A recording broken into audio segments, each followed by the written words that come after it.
you about our ideas, the best way is that you go and you see by your own eyes what is happening in Syria. Okay, now we got a bunch. Well, do you just want to make a comment, or do you? I just want to make a quick comment. Okay. Those are the I'm ones part of organizers. the organizers, I see, and I was thinking what you said, and it's like, you can get in a discussion and say something like, wow, don't they have free medical care? You know, there's no landlord who kicks them out of their house, you can start listening, and then someone will say, they'll pick up what they read all the time and hear all the time, which is basically the demonization of the leadership of Cuba. They say, yeah, all that, but what about those Castros? You know what I mean? You hear that a lot, and so it's important, you know, to get around that. And the other thing too, for example, on our website, most people don't know that right now in Cuba, they're getting going through the process of candidates for municipal positions in the government.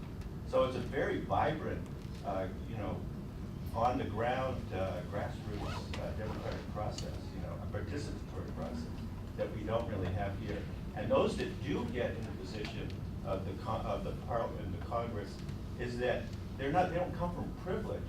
They tend to be the ones that really work the hardest, and they have to go through the process, and they have to be approved by their neighbors, their workplace, and et cetera. But I have to say this too, I think this is important because you hear so much negativity on Cuba. So kind of for you all to think about it as you go out.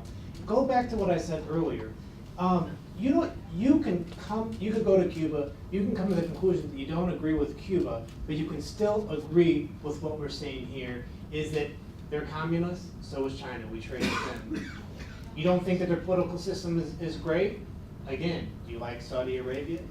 Right? Do you like all these, you know, or you cannot like ours. So I think in the end, because it's so, when you start getting into the details, you should do whatever you want. You should follow your passions and your discussions. When you start getting into the details and arguments with people, it's so easy to go down that rabbit hole.